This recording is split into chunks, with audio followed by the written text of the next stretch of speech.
I guess the key's in the name, Elasticsearch. You can break that up into two components. There's the Elastic side, so it basically provides you with a server, a piece of software that you can run as a server.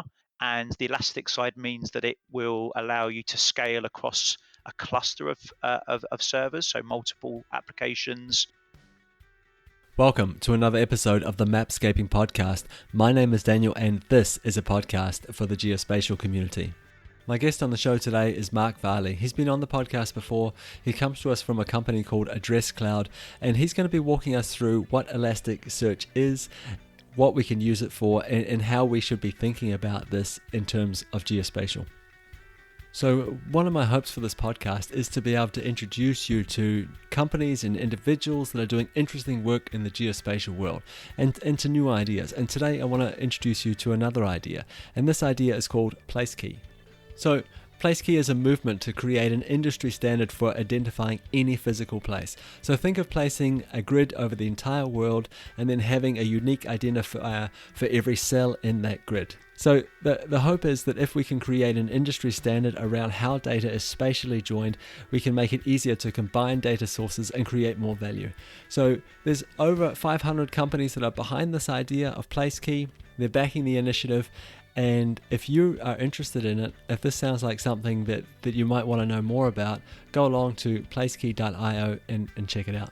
Okay, let's get into the interview. Let's talk about Elasticsearch. Hey Mark, welcome back to the podcast. I appreciate you taking the time. This was all on short notice, so it's much appreciated. Today we're going to be talking about Elasticsearch, and before we dive into that conversation, perhaps you could just take the time to introduce yourself, give us a little bit of an idea of your background, how you got involved in geospatial. Yeah, thanks, Daniel. It's great to be back. I'm Mark. I run a company called AddressCloud. We're based in the UK. We provide geocoding and location intelligence services, predominantly to insurers, but more recently we're starting to work with some financial institutions, some banks, lenders, and some logistics companies as well. My background, I'm another one of these accidental geographers. So I started working with insurers probably about 20 years ago. I was working for a big consultancy at the time, and one of the first projects that I got put on was to basically help this insurer take GIS and geospatial analytics and bring it to the front of what they do. So embed that in the quote and buy process for an insurance company. So that was about 15 years ago, and that's what got me into geo. And then I started off my own business in 2015, and I've been doing it ever since. Great. I love having accidental geographers on the podcast. So I mentioned before we're going to talk a little bit about Elasticsearch.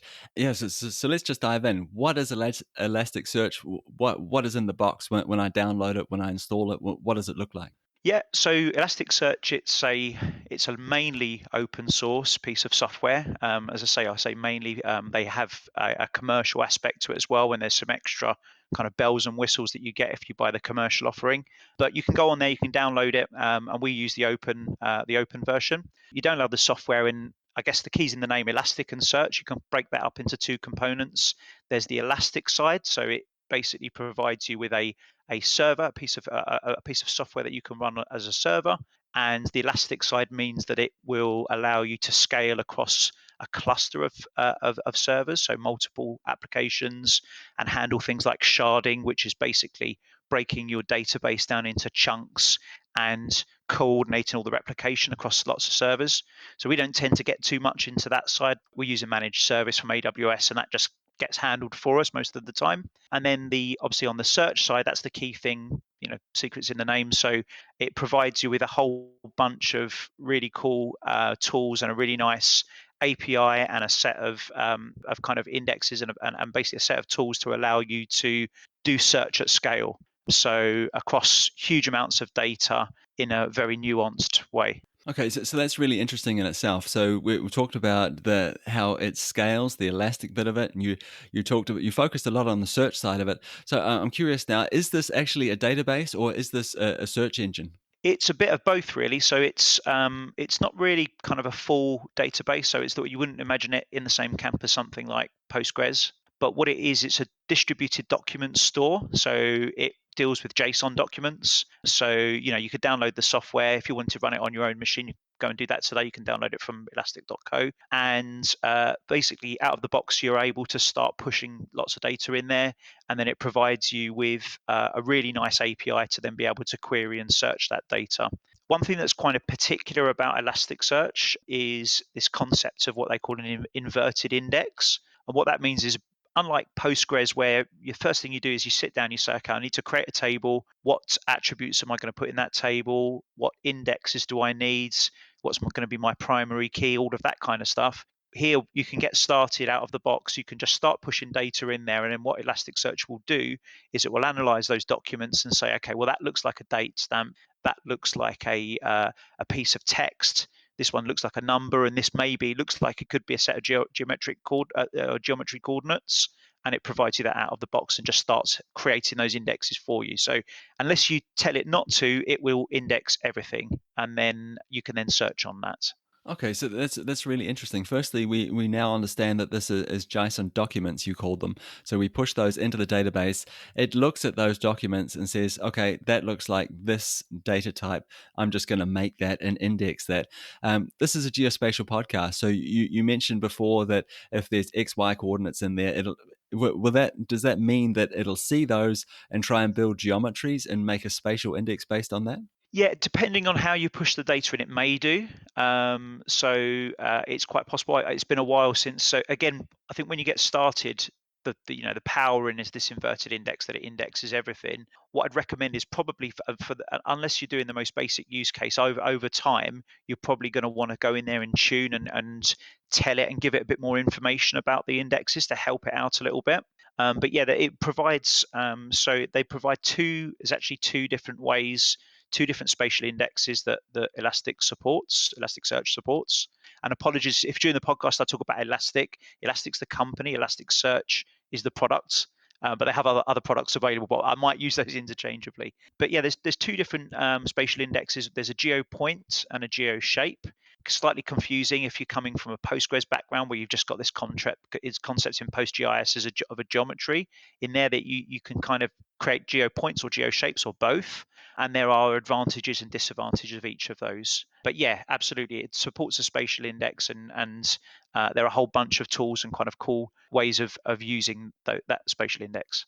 I just want to stay with this comparison to Postgres. We mentioned that before, and I'm pretty confident that a lot of people listening to this podcast will understand the power of Postgres with the PostGIS extension in terms of spatial data. So if we stay with that one, for example, and do a little bit of comparing here. So when I think about Postgres, I think about structured data, right? I think about it's a relational database. I have a schema, I have my tables, I have foreign keys, which lets me build relationships between tables and query across them. So it's really flexible.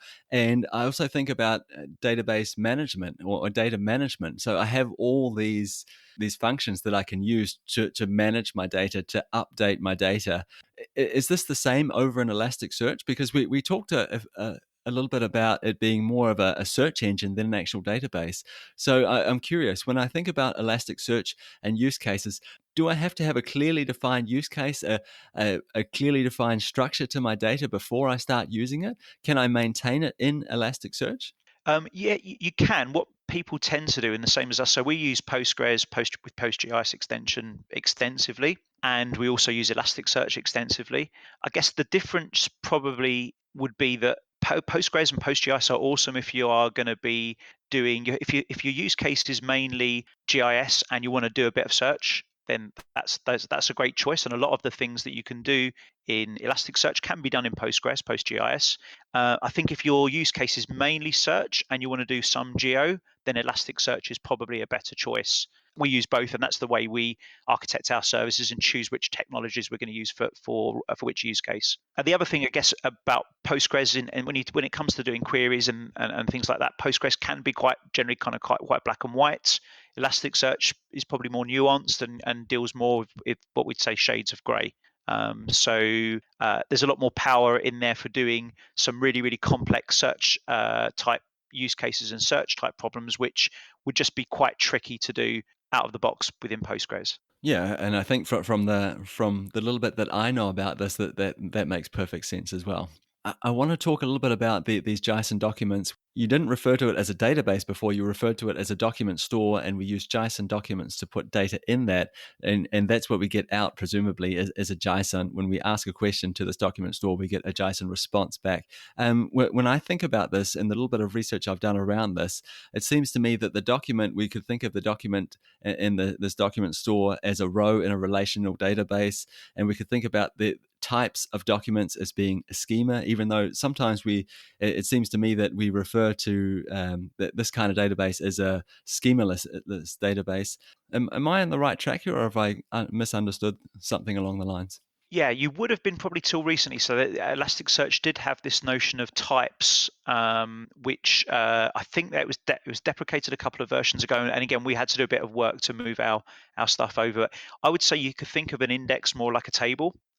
So if you're going to be storing, let's say you're storing credit card transactions, the transaction would go in a table, would go in an index, sorry.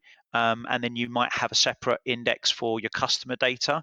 But what Elasticsearch doesn't do very well is handle joins and relation. So if your data is if if you're used to a Postgres type view where you've got lots of different tables and you join them together, that doesn't work that well in Elasticsearch or any really kind of NoSQL databases with which you could put Elasticsearch as a kind of a specialist subset of NoSQL databases. You really be wanting to think about structuring your data as documents, more like you would see on the output or as the the thing that it actually relates to in the real world. Think of indexes as tables, and then within the index you've got your documents, and those would be your rows. Absolutely. Okay, thanks very much for clarifying that for me and for the listeners. I think it'd be a really good idea now to move on and sort of talk about some use cases. We've mentioned a couple, but we haven't really gone into any depth. And I understand that in your business, you use this as as the back end for your geocoding services. Could you talk us through that? What does that look like? Why is Elasticsearch a great choice for something like geocoding? Yeah, absolutely. So we've been using. So when I started the business in 2015, I did evaluate a whole bunch of different technologies, and kind of came across that Elasticsearch. It was recommended by a friend of mine. I had a look at it, and I just fell in love with it straight away. It was just perfect. It just felt like the right technology at the right time. And since then, I've gone on and we've seen quite a lot of other companies out there developing geocoders using Elasticsearch. It's a really good choice. I would say that just to be kind of a bit of air of caution, Elasticsearch will give you probably 80% of what you want out of the box. But you'll find yourself, if you're really kind of serious about geocoding and have a really good experience for your users, it's that extra 20% you have to really work at and really have to understand Elasticsearch well to kind of tune it to your requirements. But as I say, what it does really well is it allows you to combine full text searching, so complex searching fuzzy with things like fuzzy matching, dealing with typos and mistakes, along with more, I guess, this concept in Elasticsearch. Elasticsearch has a concept of queries and filters, so which they've kind of compressed those together, but still you have this idea of a query being more of a kind of a full text search, and then a filter being more of like a where clause that you get in Postgres. So you can combine that, but then also with things like Geospatial as well. The other thing it allows you to do out of the box, which we're becoming as users, we're becoming more and more used to it, is things like autocomplete or type ahead. And again, that's another very specific problem. And then finally, we also use it. So we use the geo indexes in there for things like reverse geocoding. So here's a coordinate. Give me all of the addresses within X meters of that coordinate, ranked by the closest first. It does all of those things really well and really, really fast. Okay, so we're querying these JSON documents. We're sending in a query to the document store. We're getting a JSON response back. In this case, we're talking about geocoding. Does everything I need have to be in those documents already? And I guess what I'm talking about here, that the street name, the address, the county code or the country code. Do I have to have a geometry already when I post that or get that into the document store, or can I calculate that on the fly? We talked earlier about Elasticsearch recognizing things that looks like a date, that looks like this kind of attribute, and creating a type based on that. Does that need to be made already, or can I calculate that in the database? You'd be better. So Elasticsearch doesn't tend to. So it's all focused on getting you a response, getting you hopefully a relevant, accurate response very, very quickly. And the way it does that is it does all of its indexing and all of its optimizations in advance. So it's not particularly good at calculating things on the fly. You can do it. I mean, there's a scripting language that you have in there, and you can calculate things on the fly. But it tends to be better to do that in advance. What you can do though is if, for example, you've got a new attribute. Let's say you started wanted to record counties. So, like in the UK, for example, the Royal Mail don't recognise counties, but users often still deal with counties. So if we had a requirement to like start storing counties, we could just add those counties into our Elasticsearch document, and Elasticsearch would recognize those and index those using whatever it thought was the correct default settings. Again, counties and streets, you mentioned streets as well. Those are really good examples. So one thing that that's really important is as users we often abbreviate. So street might be ST or road might be RD. Counties in the UK, you might have something like Worcestershire, which would be Walks, WORCS, all of those kind of things. So Elasticsearch has this concept of sort of abbreviations, alternates, or synonyms, as it calls them, and it's pretty clever. So you can give it a list of synonyms. You can add that into your indexing settings, and then when you add your documents in, if it sees Worcestershire or road or street, it will store not only the full version but also the abbreviated version, and that allows you to be able to deal with all of the kind of weird and wonderful ways that humans talk about addresses, which otherwise would be really, really difficult to do, or just quite complex to do in something like Postgres. Yeah, it sounds like a much more human sort of centric, human friendly way of searching. That's for sure. What about more sort of complex things? So it's one thing to say, "Show me this" to do geocoding. I'm living on the street. What is the point, the geographic point associated with this street name and with this address that I'm searching for? What about show me queries like show me things around me, close to me? Show me the best, I don't know, restaurant for a particular kind of pizza, for example, around me. Is it possible to do that kind of thing in Elasticsearch? Yeah, absolutely, and that's quite a common use case for it. So we don't tend to, and actually on that note, so some of the examples of people using Elasticsearch, one of a big user of Elasticsearch is actually Tinder. So I guess if you're trying to find a date or mate within within your sort of local area, meeting certain criteria and etc. Tinder use that. They basically power their platform and all their search, or at least they did on Elasticsearch. So yeah, that's a great example. And yeah, things like this is so that again here when you're combining lots of different sort of search facets with some geo as well, it's works really well.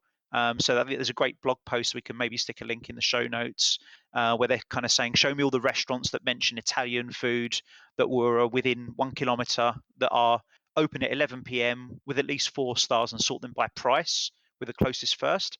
I mean, that's a whole. You could break that down. There's a whole bunch of different things happening there, and Elasticsearch will just chew up that kind of query is perfect for something like Elasticsearch. There's an element of location, there's an element of distance, and then also Italian food might be pizza or it might be lasagna, spaghetti. All the you can basically use synonyms to look out for all of those kind of things as well. So it's a really really good use of the technology. I think you mentioned this before, but it really does sound like Elasticsearch is, searching a search engine first with a little bit of geo attached to it. Like, still obviously an incredibly valuable tool for this kind of thing, but it feels like that it does full text search amazingly well, and perhaps the geolocation side of things is perhaps we should be thinking that as a way of filtering those search results. Do you think that would be a fair statement? I think traditionally, yes. So that's where it's come from. So that was certainly the background. And initially there was fairly limited geo support. So you as I say, you had this geo point index. That was the first geo index that was supported, and that's really optimized for geographic sorting, for bounding box queries and filters, radial searches, things like that.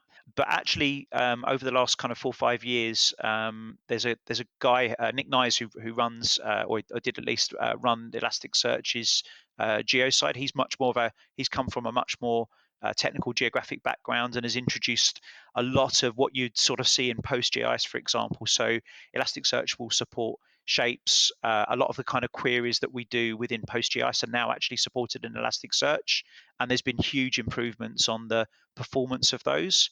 it's not up there. It's not a full. I wouldn't put it in the same category as PostGIS with the kind of richness of the functions you can do, but there's a lot more you can do. So things like point in polygon queries and polygon intersects and disjoints and all of that kind of stuff, you can now do those in Elasticsearch as well. The other thing as well, as I say, we don't tend to use that a lot at the moment, but we're getting into it. The other thing that Elasticsearch is really powerful for, so a lot of people do use it for search, but probably the most common use case for Elasticsearch outside of the geo community would be log analytics. So a lot of the big logging software and logging software that you might use will be using Elasticsearch. And the power there is taking millions or hundreds of millions or even billions of records and being able to search those, filter those, and aggregate those on the fly. And Elasticsearch has some really cool geo aggregations as well that do that, but then maybe bucket it by geo hashes or tiles and things like that, but does it very, very, very quickly. Because JSON is such an integrated part of this. I mean, that is the thing that is the data format we push into the document store, and that's the thing we get out again. It really feels like this is built for the web. Would you agree with that? Yeah, absolutely. Yeah, definitely. And I think that one of the sort of, I guess, principles of the NoSQL movement anyway was kind of what goes in is what you get out, if that makes sense. So if you think about, let's say, sort of 5-10 years ago, we'd want to do some sort, let's say it's IMDb, and you want to have, this is the description of the movie, is the rating, here's a bunch of reviews. Often that might involve lots of calls to a relational database, joining together lots and lots of tables, bringing them all through, showing them on the screen, and then taking those updates, propagating them back down, splitting them all up again. There was quite a lot of work. So yeah, I guess for NoSQL, having this concept of representing data as an object in this almost in the same way that it's going to be presented is absolutely fundamental to that. And again, Elasticsearch is no different. So it deals in documents rather than tables and relations and the kind of things that we think about from a more traditional database background. Earlier, you talked about the improvements, I guess you could call them, that are being made to Elasticsearch in terms of geospatial, in terms of supporting some of these geospatial functions we see in the Postgres world, for example. Where do you think this is going to go in the future? Should we expect to see more and more of this, or do you think Elasticsearch will sort of always be search with a little bit of geo?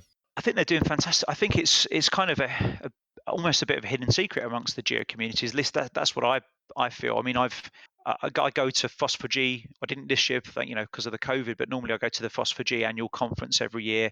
And I taught an Elasticsearch workshop about four years ago in Bonn. And at one point there was quite a lot of Elastic things coming out, and within geo community, but it seems to have gone away a little bit. So I think people have. I don't know why, because I think it's really awesome. I think people maybe struggle a bit to get their head around this GeoPoint, GeoShape, and it looks like they've actually introduced a new spatial index in the latest version. But I think it's a really powerful toolkit.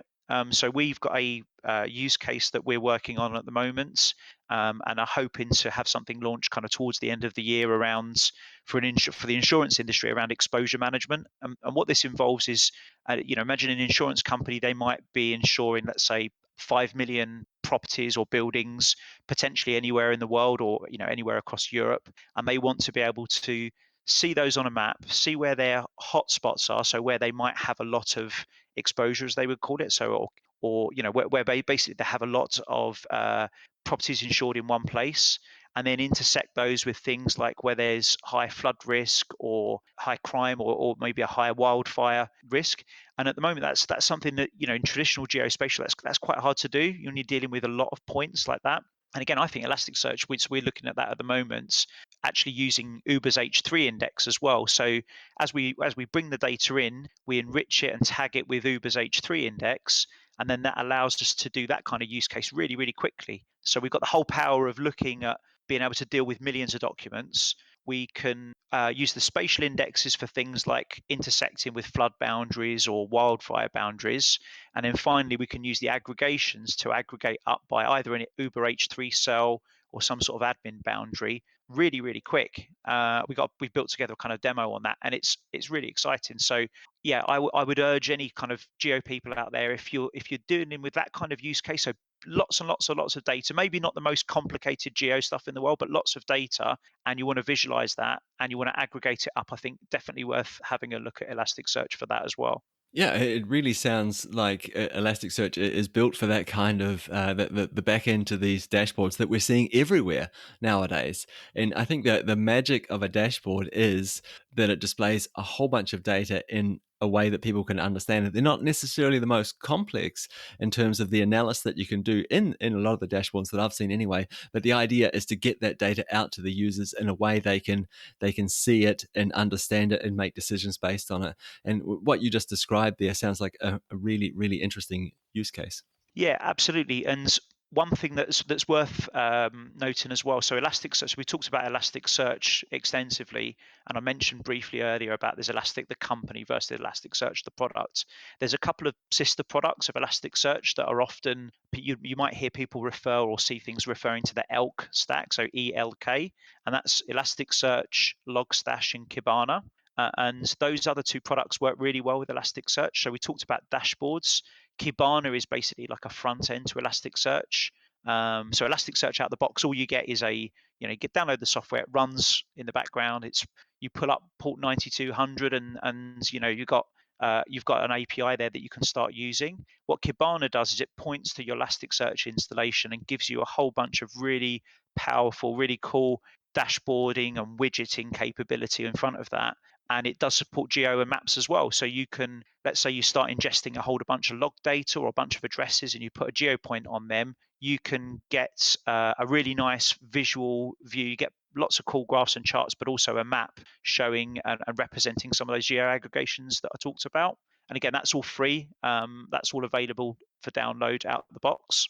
And then finally, Logstash that I mentioned there as well. That's quite a nice way of building pipelines. So often we talked earlier around Postgres, and often Postgres might still be your system of record.